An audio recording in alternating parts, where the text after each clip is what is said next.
Sinema Radyo. Əziz dinləyicilər, Dost Sinema rubrikasına keçid aldıq və bugün qonağımız Şahdağ Film Kino Şirkətinin direktoru Sərvər Bayramovdur. Sərvər bəy, xoş gəldiniz. Təşəkkürlər, siz sağ olun Yaqut xanım. Sərvər müəllim, Şahdağ şirkətinin fəaliyyəti barədə istərdim söhbətimizə başlayaq. Bugün fəaliyyət istiqamətləri hansılardır? Bir daha təşəkkür edirəm. Şahdağ Film Production olaraq təqribən 5 ildir fəaliyyətə başlayıb.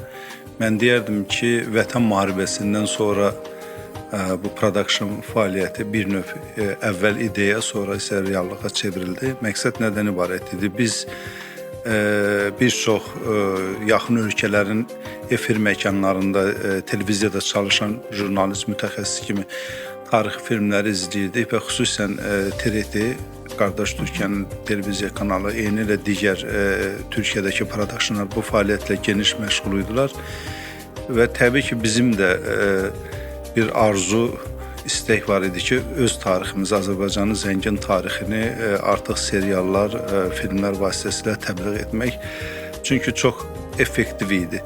Yəni araşdırmalar apardıq, bir çox belə deyək də, nəticə olaraq təbliğat vasitəsi kimi artıq kino və serialların böyük əhəmiyyət kəsb etdiyini anlamışdıq.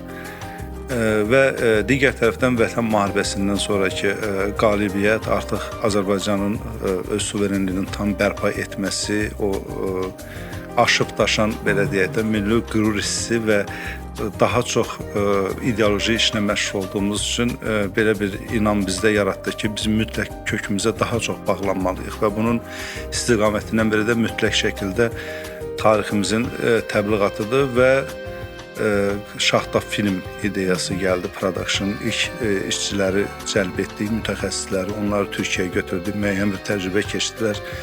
Xüsusən o vaxtda bu Quruluş Osman layihəsi var idi, Bozdağ film, orada təcrübə keçdik.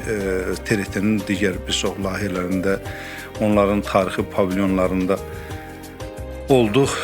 Çəkiliş heyətinin, yəni ilk mütəxəssislərin tərkibi də fərqli idi. Rəssamlar, ssenari heyəti, rejissorlar, operatorlar və demək olar ki, daha çox belə deyək də müəllifə aid olan mütəxəssislər yığmışdıq ilkin olaraq. Təbii ki, bu bir layihənin üzərindən yola çıxış idi və o layihədə Atabəylər, Azərbaycan Atabəyləri. Çox keyfiyyətli bir iş ortaya çıxdı. Bəli, biz sözsüz ki, ilk olaraq serial düşünürdük və hətta 44 bölümdən ibarət bir serial düşünürdük. Senarisi də hazırlanmışdı. Ancaq biraz vaxt getdi və bunun üçün böyük bir pavilyon layihəmiz var idi. Onun reallaşması gecikdi. Bilirsiniz ki, tarixi filmlər böyük maliyyə vəsaiti tələb edir və o imkanlar tam şəkildə cəlb edə bilmədi. İstər özəl sektor olsun, istər dövlət dəstəyi və bədii sənətli 2 bölümü ərsəyə gətirdik, təqdim etdik ictimaiyyətə və bundan sonra artıq arzularımız daha da böyüdü. Yəni təcrübəmiz böyüdükcə arzularımız da, hədəflərimiz də böyüdü və biz indi bildiyiniz kimi Daşlara həkk olunan Tali, belə bir bədii sənətli filmin artıq istehsalını başa çatdırmışıq. Türkmənçay bədii film layihəsində ciddi hazırlıq prosesi gedir. Eyni ilə bundan əvvəl Şahdağ Film Tənha İnsanın monoloqu, belə bir qısa metrajlı bədii filmi reallaşdırdı və bir çox mükafatlar alıb, eyni zamanda beynəlxalq festivallarda. Belə Yaqut xanım, yəni ki... Fəaliyyətiniz uğurla davam edir. Amma mən istərdim elə az öncə toxunduğunuz Daşlara həkk olunan Tali filminin çəkilişlərindən, ümumiyyətlə onun ərsəyə gəlməsindən biraz danışaq. İdeya necə yarandı? Niyə məhz Daşlara həkk olunan Tali, ümumiyyətlə bu ad nə ilə bağlıdır? Dinləyicilərimizə və tamaşaçılarımıza məlumat verək. Çox gözəl. Bu layihənin ssenari müəllifi bizim çox hörmətli xalq artistimiz Yavər Rzayev və tanınmış yazıcımız İlqar Fəhmidir. Biz ssenari üzərində çalışanda prodüser olaraq təbii ki, biz də onlarla sıx təmasdayıq. Müxtəlif adlar üzərində müzakirələr getdi. Ancaq bilirsiniz ki, bu Memar Əcəmiyə aid bir filmdir. Əcəmi Naxçıvani dövrünün çox böyük belə deyək də dühasıdır öz sahəsində. İstər mühəndislik, istər memar, istər bənnalıq. Yəni o sənətlər 12-ci əsrə aid bir mövzudur və o dövrdə bu sintez təşkil edirdi. Biz Əcəminin işlərini araşdıranda xüsusilə bilirsiniz ki, Yusif Küseyir türbəsi hazırda Naxçıvanda qalır. Möminə Xatun türbəsi ki, bütün yaxın şərqin incisi sayılır və bu il şəhərsalma memarlıq ilidir. Eyni zamanda Əcəmi Naxçıvanın 900 illiyidir. Cənab Prezidentin bununla bağlı sərəncamı var və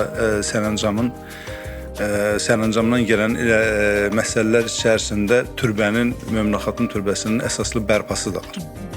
Yəni türbə çox möhtəşəmdir. Təbii ki, buna ən böyük qiyməti artıq veriblər bizim tarixən memarlarımız, tarixçilərimiz haqqında böyük elmi işlər yazılıb, bir çox belə deyək mənbələr var. Sadəcə təəccüblü bir neçə məqamı sizlə bölüşmək istəyirəm. 12-ci yüzillikdə türbənin üzərində həkk olunan, daşlara həkk olunan ornamentlər, küfi yazılar və bir çox belə deyək də o naxışları bugün biz o türbənin eynisini Azərbaycan filmin ərazisində, kinostudiyanın həyətində tikmək istədik, inşa etdik. Çəkilişlər baxımından dekorasiya olaraq, pavilyon olaraq bizim rəssam heyəti onun öhdəsindən tam gələ bilmədi. Yəni o naxışları, ornamentləri bugünkü dövrümüzdə bu qədər texnologiyanın inkişaf etdiyi bir vaxtda siz bilirsiniz ki, o materiallardan strafor falan hətta 3D səviyyəsində belə deyək də çaplarda mümkündür. Ancaq yenə də onun eynisini, yəni o incəlikləri, xırdalıqları verə bilmədilər və bu Əcəmi dühasının bir daha belə deyək də nə dərəcədə yüksəkdə durduğunun əyani nümunəsidir. Bu birinci məsələ. İkinci məsələ faktiki olaraq yəni 900 il ayırır o dövrdən bizi, amma bugün Əcəmi dühası bu qədər aktualdırsa, onun əsərləri hələ də günümüzə qalırsa və ornamentlər daşların üzərində yazılar bugün tam şəkildə oxunursa, bu bir növ onun taleyinin elə daşlara həkk olunması anlamına gəlir. Necə gözəl açıqladınız. Siz sağ olun. Tamaşaçılara Əcəmi Naxçıvani bu dəfə necə təqdim olunacaq? Hansı məsələn çəkiliş prosesində maraqlı, yadda qalan nələr oldu? Aktyor heyətindən biraz danışın bizə. Harda çəkilişlər aparılıb? Deməli, çəkiliş məkanlarla bağlı bir çox məqamları deyə bilərəm. Ümumiyyətlə bizim tariximizin zəngiliyi, xüsusən tarixi abidələr, mədəni imkan verir ki, xüsusilə 12-ci əsr və 12-ci əsrdən sonraki dövrlər filmlərin çəkilməsi üçün belə deyək də daha çox dekorasiya və o pavilyon tikintisi məsələlərində bizi biraz sığortalasın, azad etsin. Bu bizim elə bir ki, bir növ tariximizin zənginliyi ilə bağlıdır və açıq şəkildə deyim ki, həmkarlarımız digər ölkələrdən olan elə eyni zamanda qardaş Türkiyədən biraz da həsəd aparırlar bu mənada. Yəni sizdə bu qədər tarixi abidələr var. Çox rahatdır ki, siz bu çəkilişləri reallaşdırasınız. Amma eyni ilə təbii ki, pavilyon olmaması və real naturada tarixi abidələrlə bağlı çəkilişlərin aparılması da təbii ki, özünün çətinlikləri var, nüanslar var. Burada xüsusilə bilirsiniz ki, onlar turizm məkanlarıdır, insanların gəliş-gediş olan məqamlardır və konkret çəkiliş üçün inşa edilmədiyinə görə müəyyən problemlər çıxır. Bunlar bizim kameraman qardaşımız, operator daha yaxşı bilir. Çünki kameranın baxış bucağı daha fərqlidir və adətən film üçün tikilən pavilyonlarda xüsusilə mütəxəssislər bunu xüsusi nəzərə alırlar. İşığın düşmə bucağından tutmuş, ərazinin, məkanın genişliyi və digər məqamlar. Belə, yəni biz hər halda bir tərəfdən bu abidələrin olması bizə rahatçılıq gətirirsə, digər tərəfdən artıq yeni qayğılarla üzləşdik. Xüsusilə mən deyərdim ki, Məsələn, karvansaraların birindən istifadə etdik. Həmin dövrlərə yaxın bir belə deyək də inşa olunan bir karvansaranın o biraz belə həddindən artıq bərpaya ehtiyac olan bir yer idi və biz demək olar ki, bərpa etdik oranı. Yeni çəkilişlərin aparılması üçün burada təşəkkür edirəm mən Mədəniyyət Nazirliyinə, Mədəni İrs Agentliyinin mütəxəssislərinə, daha doğrusu xidmətli mütəxəssislərinə ki, bizə yaxından orada köməklik göstərdilər. Eynilə daha qürurla bir məsələni deyə bilərəm ki, Gəncədə biz Əcəminin evi çəkilişlərini etdik. Bu eynilə 80-ci illərdə inşa olunan Nizami filmi üçün inşa olunan Nizaminin evi layihəsi idi filmdə və o da müəyyən mənada ciddi bərpaya ehtiyacı yaranmışdı və düşündük ki, niyə Gəncədə çəkiliş eləyək, biz oranı bərpa edək və nəticədə həm Nizaminin evi muzey olaraq turistlərin ixtiyarına qaytarılsın, həm də biz eynilə bilirsiniz ki, Naxçıvan memarlığı, Gəncə memarlığına oxşarlıqlar var idi, xüsusən bu kərpiş elementləri falan. Bu baxımdan hər ikisini düşündük və ona nail olduq. Burada xüsusilə təşəkkür eləmək istəyirəm Bakı Abadlığa. Yəni özəl sektor olaraq yaxından layihədə iştirak etdilər. Oranın bərpasında və mütəxəssislər cəlb olundu. Mütəxəssislərin sayəsində ciddi şəkildə bərpa quruculuq işləri aparıldı və biz orada 5 çəkiliş gün ərzində demək olar ki 20% filmin çəkilişlərini Gəncədə etdik. Ondan sonra Şirvanşahlar Sarayında çəkilişlər aparmışıq. O dövr memarlığına uyğun elə bu Sabunçu ərazisində, Mərdəkan ərazisində, Suraxana ərazisində tarixi abidələr var. Onlardan biri Nizaməddin məscididir, biri Atəşgah ərazisində. Daha sonra şəhər mərkəzində bir məscid var idi, hansı ki o da bərpadadır. Atabəy Sarayı kimi onun müəyyən dekorativ dəyişikliklər edib orada çəkilişləri apardıq və pis alınmadı, belə deyərəm. İnşallah onu yəni tamaşaçılar daha dəqiq deyəcəklər. Aktyor heyəti var idi və mənim üçün əslində o həmişə pərdə arxası məqamlar çox maraqlıdır. Xüsusən də məsələn elə Atabəyləri götürək və ya elə Daşları həkk olunan Taleyi götürək. Kostyumlar, o proses, yaradıcılıq çox maraqlıdır. Nə qədər uzun müddət yəqin ki, buna vaxt sərf olunub, düzdürmü? Bəli. Mən deyərdim ki, tarixi layihələrdə xüsusilə ən çətin sahə geyimdir. Niyə geyimdir? Çünki orta əsrlərlə bağlı xüsusi bir standart müəyyənləşməyib. Yəni əslində mütəxəssislərdə çox qınamaq olmur.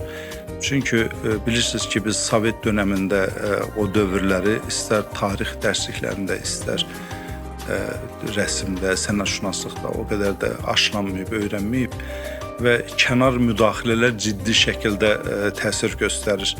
Məsələn, 12-ci əsr bir Səlcuqlu mədəniyyətidir. Biz tam Səlcuqlu geyimlərini əsas götürsək, bir ictimai qınaq yaranır izləyicilər tərəfindən ki, bu bizim geyim deyil, çünki onun təkrar o Mərkəzi Asiya ölkələri tərəfindən istehsal olunan filmlərdə eyni zamanda Türkiyədə bilirsiniz ki, böyük bir proses, tarixi filmlər başlayıb, böyük bir prosesdir bu və orada gördükləri üçün Səlcuqlu dönəmini və bu bizim deyil belə bir anlama gəlir. Çünki nə qədər olmasa biz milliyyətcə türk olsaq belə bizim özümüzün daha detallara gedəndə öz milli yanaşmalarımız və tərzimiz var. Yəni bu hər yerdə bu belədir. Və ya biraz ala-əlvan olduqda isə bu o dövr daha çox belə deyək də fars mənbələrinə gedib çıxır. Və burada müəyyənləşdirmək, özümüzə aid olanı tam şəkildə ehtiva etmək mütəxəssislərin üzərinə ciddi məsuliyyət qoyur. Və bu baxımdan eyni zamanda fikir ayrılıqları yaranır. Məsələn, hansı mütəxəssis deyir ki, bu belədir, digəri deyir ki, bu belə ola bilməz. Hətta burada deyim ki, sizə bizim çox diqqətli tamaşaçılarımız da artıq mütəxəssis mövqeyindən çıxış edirlər.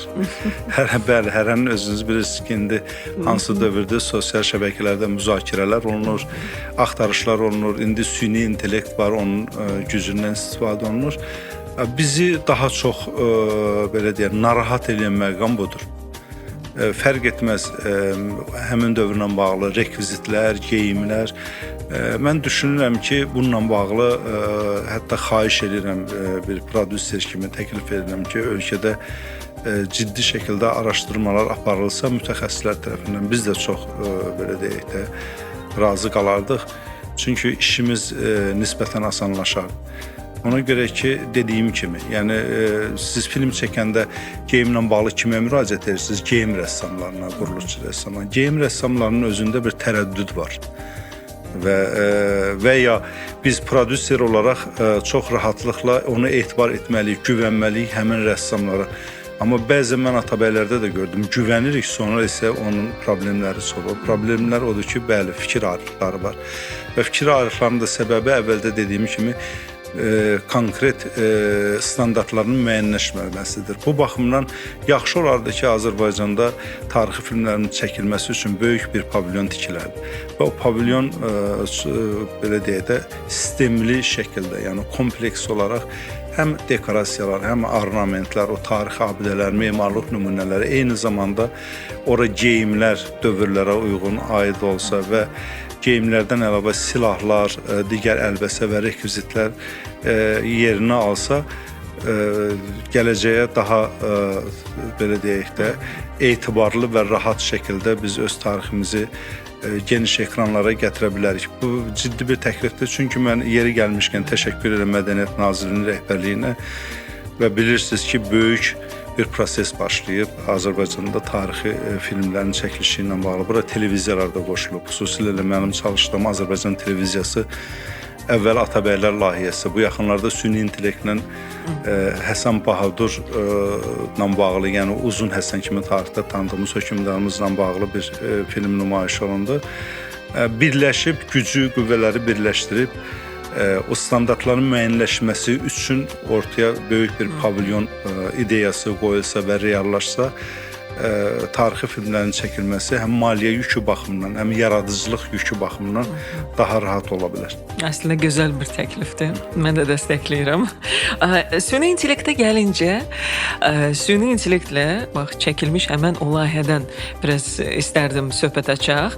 Həmin layihənin prodüserisiz. Sərvər müəllim, bu cür yanaşma kino sahəsi üçün risk yaratmır ki? Necə düşünürsünüz? Təbii ki, yaradır. Bəli, yaradır. Məsələ nədir? Süni intellekt bir çox imkanlar açır. Verilişin əvvəlindən haqqında danışdığımız geyim, dekorasiya, pavilyon, yəni tarixi filmin əsas belə deyək də segmentlərlə bağlı ciddi şəkildə maliyyə yükündən və vaxtdan zamandan bizi azad edir. Amma eyni zamanda bilirsiniz ki, onun da bir əhatə dairəsi var və xüsusilə əgər biz Qərb tarixini götürsək, məsələn Roma imperiyasından sonra onun Bizans, digərlərinin, onun tarixi ilə bağlı süni intellekt çox ciddi imkanlar açır. Çünki artıq internet resurslarında Qərb sivilizasiyası ilə bağlı kifayət qədər belə deyək də dəqiq, düzgün məlumatların çoxluğu var. Amma Azərbaycan tarixində biz özümüz əgər fikir ayrılığı yaşayırıqsa, hətta müəyyən belə deyək, geyimlərdə və rekvizitlərdə internet resurslarında nə dərəcədə geniş məlumat var ki, süni intellekt o bazanın, o resursun imkanları daxilində bizə düzgün, effektiv nələrsə versin. Onu almaq çox çətindir. İnanın ki, bəlkə bir obrazın düzgün geyimini və hansısa bir simvolu almaq üçün 20 dəfə, 30 dəfə detalları verib müraciət edirik. Bəlkə 35-40 dəfədə, 45 dəfədə hansısa uyğun bir şey almaq olur. O da tam deyil. Bu bir. İkinci tərəfdən yaradıcılıq hər halda bu insanla bağlı olan bir faktordur. Yəni aktyorun emosiyaları, onun mizanları, belə deyək də, bu hərəkətləri, orada sentimental hisslər, təbii ki, süni intellekt bu sahədə çox zəifdir. Bəlkə də illər keçəcək, gələcəkdə müəyyən mənada irəliləyişlər olacaq, amma mən inanmıram ki, tam şəkildə ənənəvi kinonun yerini verməyəcək. Və siz özünüz də görürsünüz ki, dünyanın bir çox böyük prodakşınları, hətta televiziya şirkətləri belə, media şirkətləri artıq süni intellektdən imtina edirlər. Bu nə ilə bağlıdır? Yaradıcılığa belə deyək də kölgə salmasın deyə və ya bunu hansısa formada və eyni ilə də biz bilirik ki, tarixən həmişə yeniliklər, texnologiyalara qarşı belə bir müqavimətlər olub, amma sonradan təslim olub. Bunun da biz şahid olmuşuq. Hər halda bunu gələcək göstərər. Yəni tərəfdarı deyiləm. Ənənəvi kinonun tərəfdarıyıq prodüser olaraq. Ənənəvi daha canlı, Bəli, daha canlı. səmimi və daha istidir. Bəli. Və tamaşaçı mütləq Mən sizə onu hiss maraqlı bir edir. fakt deyim. Müəllif olaraq həm ssenari müəllif, həm layihə rəhbəri Uzun Həsən filmin təqdimatında mən çıxış eləyəndə birinci üzrxahlıq elədim. Mənə sual verdilər, niyə hər şey yaxşı idi, niyə üzrxahlıq etdiniz? Dedim, çünki süni intellekt bu qədər imkan verdi. Yəni biz problemləri daha əvvəldən bilirik və görürük. Ona görə bizim çox diqqətli tamaşaçılardan birinci üzr istəyirik ki, yəni biz belə bir cəsarət elədik. Amma cəsarəti də niyə elədik? Çünki arzularımız yığışır, istəyirik ardıcıl şəkildə tariximizi təqdim eləyək. Ənənəvi kino isə daha çox zaman, daha çox maliyyə vəsaiti tələb eləyir. O baxımdan biz burada da bir ilk belə deyək də addımı atdıq, cəsarət göstərdik ki, görək effekti nə dərəcədə olacaq. Hər halda buraxdıq tamaşaçıların ixtiyarına. Əgər geri dönüşlər müsbət olarsa, biz inşallah davamlı şəkildə bunu da bir istiqamət kimi edəcəyik. Gəlin digər layihədən danışaq. Türkmən çay müqaviləsi haqqında bədii filmin istehsalına başlamısınız. İşlər nə yerdədir və hansı ilk açıqlamaları verə bilərsiniz? Hə, deməli Yaqut xanım, biz istehsalına başlamamışıq Türkmən çayın. Yeri gəlmişkən mən burada Mədəniyyət Nazirliyinin adını çəkdim. Təbii ki, bu layihələrə dəstək baxımından biz ciddi şəkildə belə deyək, diqqət və qayğı əhatəsindəyik. Tam səmimi bəzi məqamları vurğulamaq istəyirəm. Yəni bu başqa formada başa düşülməsin. Son 4-5 il ərzində, çünki zaman sürətli gedir, istədim 3 deyəm, sonra görürəm ki, illər uçur. Dövlət tərəfindən, xüsusilə Mədəniyyət Nazirliyi və Kino Agentliyinin yaradılması ciddi şəkildə bu prosesə dəstək oldu. Çox ciddi şəkildə. Çünki yaxından təmasda olan bir insan kimi, prodüser kimi müzakirələrdə və bəzi belə deyək, fikir mülahizələrində iştirak etmişəm. Mən görürəm ki, çox səmimiyyət var ortada və həddindən artıq istək var, fədakarlıq var. Əmin ola bilərsiniz ki, bugün Azərbaycan kinosu sahəsində atılan addımlar, yəni Nazirlik və Kino Agentliyi tərəfindən sistemli addımlar öz nəticəsini hələ sonralar verəcək. Yəni 3 il, 5 il sonra. Qısaca deyim, bilirəm ki, vaxtımız azdır. Məsələn, xaricdə təhsil təqaüd proqramları bilirəm ki, artıq gənclər ciddi şəkildə təhsilə göndərilir. Keyfiyyətindən asılı olmayaraq bu prosesin davamlılığının saxlanılması. Bilirsiniz ki, bizim tamaşaçılar həddindən artıq tələbkardır. Çünki onları da qınamıram, bizim zəngin kino ənənəmiz var. Onların fikirlərində, təfəkkürlərində bir müqayisə predmeti mövcuddur. Tarixi film çəkirik, müqayisə edirlər onu Nəsimi ilə, müqayisə edirlər Axırıncı Aşırımla. Bizim o vaxtda aktyor məktəbi də çox güclü idi Sovet dönəmində. Rejissor məktəbi çox güclü idi. İndi mən adlar çəkə bilərəm. Məsələn, Axırıncı Aşırım dedim, Kamil Rüstəmbəyov. Eyni zamanda Tütək Səsi filmini mən çox xoşlayıram. Rəhmətli Rasim Ocaqovun filmləri, Şərikli Çörək, Şamil Mahmudbəyov və digərləri. Yəni o filmlərə baxmış tamaşaçı üçün artıq keyfiyyətli bir iş ortaya qoymaq və onu razı salmaq ciddi şəkildə çətindir. Çünki bir növ aktyor məktəbində də sınmalar var. Yəni bilirsiniz ki, 90-cı illərdən sonra keçid dövrü rejissor məktəbində də var. Ssenari məktəbində ciddi problem var. Bir prodüser olaraq ən çox üzləşdiyimiz ssenari problemidir. Yəni ki, ssenaristlərimiz azdır. Köhnə məktəb sonuncu Ramiz Fətəliyevlə belə deyək də sona yetir. İndi digər tərəfdən də gənclərimiz çox təəssüf edirəm ki, o qədər də yəni ki, bu sahədə effektiv deyirlər. Onlar da qınamalı deyil. Və buna görə bu sistemli iş aparılır kompleks şəkildə. Biz səbirli olmalıyıq, dəstək olmalıyıq. Mən baxıram, burada kino tənqidinə ciddi ehtiyac var, sağlam tənqidə. Müsabiqədə qalib olmuşuq, artıq sənədlərin toplanması prosesi gedir. Eyni zamanda rejissor ssenaristin yazılışı istiqamətində işlər davam eləyir. Bura çox məsuliyyətlə yanaşırıq, həddindən artıq. Çünki bu bizim bir, belə deyək də, Azərbaycan taleyə yüklü məsələsidir. Bilirsiniz ki, 200 illik gəlir Türkmənçay müqaviləsinin və biz qalib bir ölkə kimi elə bil ki, o 200 ili götürsək, yadınızdadırsa, müharibə vaxtı bu tez-tez söylənirdi bu fikir, xüsusilə ölkə prezidenti tərəfindən. Son 200 ildə biz qələbə qazandıq. Yəni bu təqribən Türkmənçaydan hesablanan bir zamandır və biz bu qələbəni davamlı şəkildə aparmalıyıq. Söhbət hərbi baxımdan getmir. Elə mədəniyyət və onun müxtəlif istiqamətləri baxımından biz artıq geriyə qayıdış başlayıb ki, biz öz bütövlüyümüzü, belə deyək də, tariximizin zənginliyini tam şəkildə əhatə edək, ona sahiblənək və bunu da özümüzün, belə deyək də, o fədakar işimizdən sübut edək. Və bunu da yenə də dediyim kimi bir tərəfi bu layihələrdir və Türkmənçay. Sərvər müəllim, bədii sənədli janr ümumiyyətlə hansı üstünlüklərə malikdir sizcə? Bədii sənədli janrın üstünlükləri tarixi gerçəkliklərin təqdim olunması ilə, belə deyək də, daha çox mən ölçürəm. Çünki bədii filmdə istər-istəməz biz daha çox hekayəyə köklənirik. Yəni özümüzün qurduğumuz bir hekayənin üzərindən, təbii ki, bu sırf kino, belə deyək də, anlamında. Mənə elə gəlir ki, bugünkü dövrdə Azərbaycanda daha çox bədii sənədli janra ehtiyac var.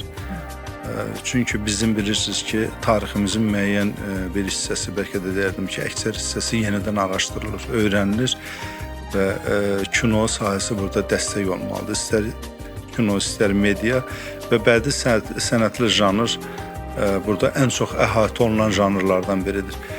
Siz haqqında dediniz Əcəmi filmi, bəli, Əcəmi filmin də bədii sənədli olması bizə imkan verir ki, təkcə Əcəminin hekayəsini yox, o dövrün ictimai-siyasi mühitini, o dövrün, belə deyək də, o memarlıq sahəsindəki yaradıcılıq imkanlarını, həmin o ornamentlərin formalaşdığı məktəb, memarlıq məktəbləri, onların hamısı haqqında tamaşaçılara məlumat verək. Eyni zamanda tək Əcəmi filmindən söhbət getmir, digər sahələrdə.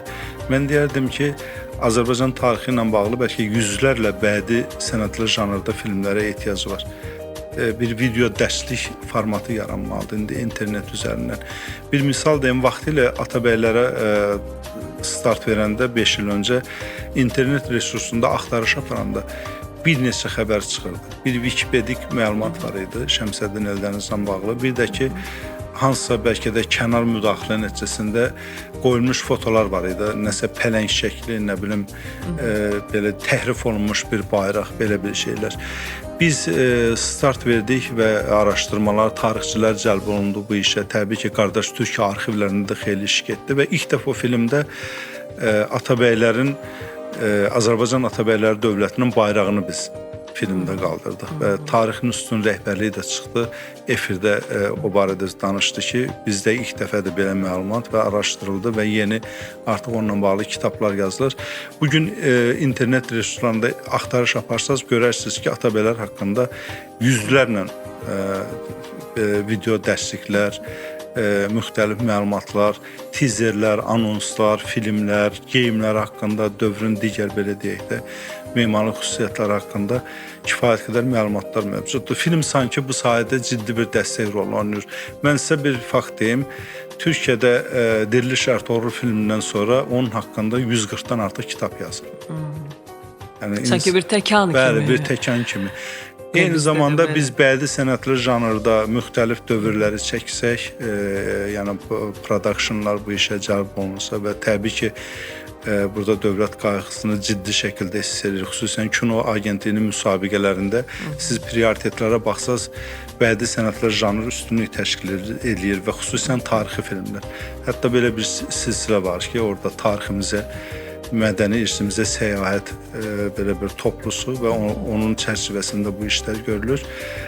Və o böyük təkan verəcək müxtəlif başqa belə deyək də istiqamətlərdə də ki, iş davam eləsin. Bura aiddir yenə də kitabların yazılması, araşdırmalar, sərgilər və müxtəlif tədbirlər. Sərvər bəy, siz həm layihə rəhbərisiz, ssenari müəllifi, prodüser. Bax, prodüserin işini götürsək, ssenari müəllifi, bax, hamısını bütövlüklə düşünsək, sizin baxış bucağınızdan ekranda necə bir film görmək istərdiniz? Ekranda necə bir film? Təbii ki, prodüser kimi ən böyük arzum çox ciddi layihələri reallaşdırmaq. Tarixi? Tarixi. Yəni tarixi. Ancaq mən deyərdim ki, faktiki olaraq Azərbaycan kino cəmiyyətində kadr potensialı baxımından çox arzuladığımız böyük ciddi layihələrin reallaşdırılması biraz çətindir. Yəni bu biraz yenə deyirəm, bəlkə kəskin fikirdir. Ola bilər ki, həmkarlarım, xüsusən çox hörmət elədiyim kino cəmiyyətində çalışan insanlar bununla razılaşmaya bilərlər. Amma reallıq var. Reallıq odur ki, biz istehsal mühitindəyik prodüser olaraq və bizim çox hörmətli rejissorlarla çalışırıq. Hazırda Əcəmi layihəsində bilirsiniz ki, bizim əməkdar incəsənət xadimi Elxan Cəfərov rejissorlarla çalışırıq. Bəli, dediyim kimi Yavər Rızayevlə çalışırıq. Eyni zamanda digər başqa layihələrdə Elçin Musoğlu var, bizim hörmətli rejissorumuz, onunla çalışıram. Gənclərlə də çalışmışıq. Tənha İnsan monoloqu layihəsində və çox razı qalmışam həm operator işindən, həm rejissorun işindən və effektiv dalınıb. Amma bu o demək deyil ki, bəzilərinin həmkarlarımızın söylədiyi kimi daha böyük maliyyələr ayrılsa və daha böyük diqqət olsa, imkanlar olsa biz böyük xariqələr yarada bilərik. Xeyr, bu belə deyil. Yəni biz potensialımızın belə deyək də maksimum fədakarlıqla cəlb etməklə bütün imkanlarımızı nəyəsə nail oluruq və o da orta səviyyədən aşağı dəyərləndirilir. Səbəb də budur ki, danışdığımız kimi Sovet kino məktəbi böyük ənənələrə malik idi, çox güclü idi. Rejissor məktəbi, aktyor məktəbi, eyni zamanda demək olar ki, o vaxtki qaydalar da fərqli idi. Bilirsiniz ki, istehsalatda kinoda həddindən artıq böyük, ayrı-ayrı orada yaradıcı heyətdə vəzifələr var. O 100-dən artığa gəlib çıxır. Biz isə maliyyə məsələlərinə görə bəzən 40-50 nəfərlə istəyirik ki, bu prosesi davam elətdirək və başa çatdıraq. Onun da müəyyən çətinlikləri olur. Eyni zamanda adlarını çəkdiyim Azərbaycan kino ənənəsinin böyük dühaları kimi bizim rejissorlarımız yoxdur, yetişməyib. Heç prodüserlərimiz də yoxdur. Eyni zamanda ssenari məktəbimiz həddindən artıq zəifdir və elə düzgün yanaşmadır.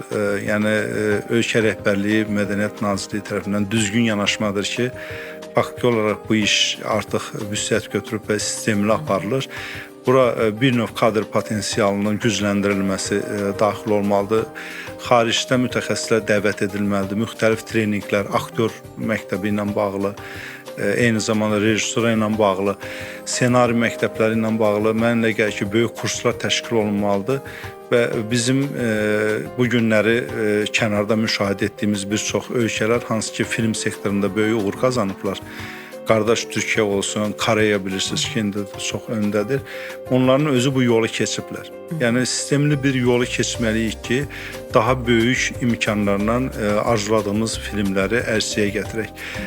Çünki biz reallıq budur ki, xaricdə mütəxəssislər dəvət etməsək, faktiki olaraq yaradıcı heyətə çox uğurlu layihələri reallaşdıra bilməyəcək. Bu birinci. İkincisi, bəlkə də mümkündür, amma ancaq bir filmdə toplaşa bilər bu kadr potensialı. Ölkədə eyni zamanda ikinci film çəkilirsə, artıq kadr potensialı çatışmayacaq. Hələ mən texniki imkanlardan danışmıram. Ona görə sonda bir də deyim, böyük tarixi filmlər üçün pavilyonun tikintisi, standartların müəyyənləşməsi, müxtəlif komissiyaların bununla bağlı yaradılması, geyim, dekor, memarlıq xüsusiyyətləri, kadr potensialı, yəni hazır ki, təqaüdlə göndərilən gənclərin xaricdə oxuyub gəlməsi, artıq işə qarışması, start verməsi, təcrübə mübadiləsi, xarici investorların kino sahəsində bu industriyada ölkəyə gətirilməsi, həmin kollektivlərdə, yaradıcı heyətdə bizim mütəxəssislərin çalışması, yığdıqları təcrübə və bütün bu sistemli kompleks işin nəticəsi olaraq artıq böyük bir belə deyək də industriyanın formalaşması və onun içərisində də peşəkar heyət. Yəqin ki, bu arzuladığımız bu mühit olacaq təbii ki, yaxın 5-10 ildə, 15 ildə bunun üçün iş aparılır və bu iş aparanların hər birinə bir prodüser olaraq təşəkkürümü bildirirəm. Sərvər bəy, son olaraq Daşlara həkk olunan tali filmi nə vaxt təqdim olunacaq, nə vaxt baxa biləcəyik və sizin kino cəmiyyəsinə mesajınız nə olar? Daşlara həkk olunan tali filmini inşallah ki biz oktyabr ayının axırında təhvil verəcəyik. Yəni tamaşaçıların ixtiyarına buraxacağıq. Düzdür, bu çox az bir zamandır. Baxmayaraq ki istehsalat bitib, post-production mərhələsindəyik. Ancaq öhdəliyimiz də var və çalışacağıq buna əməl edək. Mən təşəkkür etmək istəyirəm Azərbaycan filmin yaradıcı heyətinə. Biz onlarla birlikdə bu işi görürük. Yəni bildiyiniz ənənəvi kino studiyanın kollektivi ilə, yəni imkanları ilə müştərək şəkildə Şaxta film çalışır. Təşəkkür edirəm Kino Agentliyinin rəhbərliyinə və eyni zamanda Mədəniyyət Nazirliyinə, onun rəhbərliyinə. Dediyim kimi, tamaşaçılara da mesajımız bundan ibarətdir ki, biz bədii sənətlər janr olsa da, bədii film belə deyək də inşallah keyfiyyətində bir işə imza atacağıq. Çünki artıq əlimizdə ilkin materiallar var. Bədii sənətlər janr kimi başlasaq da bir məlumatı sizə deyim ki, təqribən 50 dəqiqədən artıq tək bədii material əlimizdə var.